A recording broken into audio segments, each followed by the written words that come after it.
Welcome to 99 TV legal. నేను లక్ష్మి.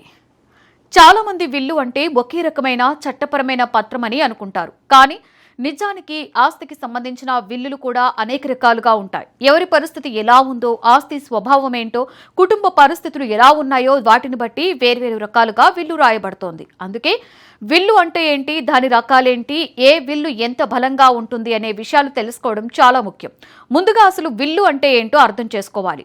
ఒక వ్యక్తి తన మరణం తర్వాత తన ఆస్తి ఎవరికి ఎంత ఇవ్వాలి, ఎవరు చూసుకోవాలి, కుటుంబంలో ఆస్తి ఎలా పంచాలి అనే విషయాలను ముందుగానే రాతపూర్వకంగా నిర్ణయించి రాసే చట్టపరమైన పత్రాన్నే విల్లు అంటారు. భారతదేశంలో ఇండియన్ ససెషన్ యాక్ట్ ప్రకారం విల్లుకు చట్టబద్ధమైనటువంటి గుర్తింపు ఉంది. విల్లు రాసే వ్యక్తిని టెస్టేటర్ అని అంటారు.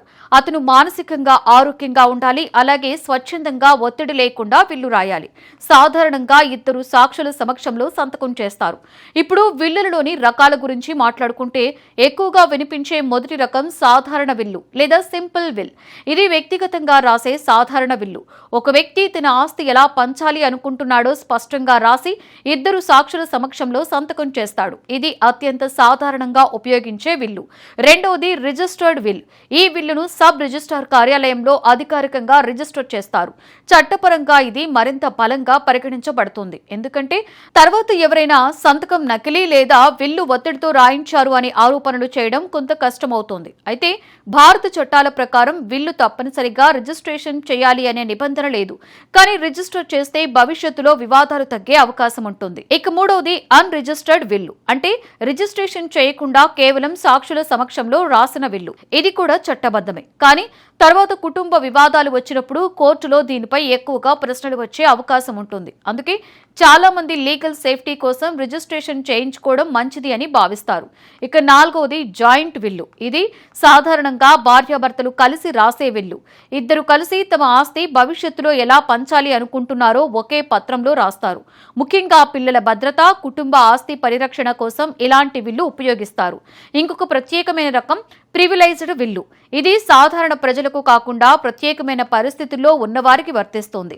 ముఖ్యంగా యుద్ధ పరిస్థితుల్లో ఉన్న సైనికులు, సముద్ర ప్రయాణాల్లో ప్రమాదకర పరిస్థితుల్లో ఉన్న నావికులు వంటి వారికి చట్టం కొన్ని ప్రత్యేకమైన సడలింపులు ఇస్తోంది.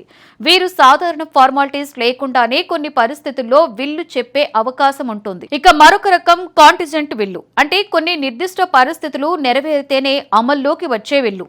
ఉదాహరణకి, నా కుమారుడు విదేశాల నుండి తిరిగి వస్తేనే ఈ ఆస్తి అతనికి చెందుతుంది లాంటి షరతులతో కూడుకున్న విల్లు. ఇక్కడ ఒక విషయం కూడా చాలా ముఖ్యం. విల్లు రాసిన తరువాత కూడా ఆ వ్యక్తి బ్రతికి ఉన్నంత వరకు దాన్ని మార్చే హక్కు ఉంటుంది. కొత్త విల్లు రాయొచ్చు, పాతదాన్ని రద్దు చేయొచ్చు, కొన్ని మార్పులు కూడా చేయొచ్చు. చివరిగా చట్టబద్ధంగా అమలులో ఉన్న విల్లుకే ప్రాధాన్యత ఉంటుంది.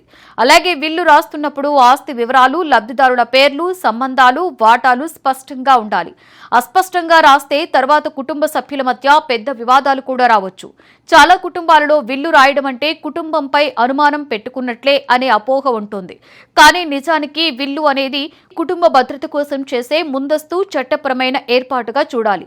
సరైన విల్లు లేకపోతే తర్వాత వారసత్వపు వివాదాలు, కోర్టు కేసులు, కుటుంబ గొడవలు కూడా రావచ్చు.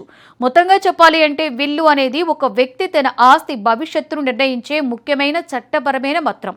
సాధారణ విల్లు, రిజిస్టర్డ్ విల్లు, అన్ రిజిస్టర్డ్ విల్లు, జాయింట్ విల్లు, ప్రివిలైజ్డ్ విల్లు, కాంటిజెంట్ విల్లు వంటి అనేకమైన రకాల విల్లులు ఉన్నాయి.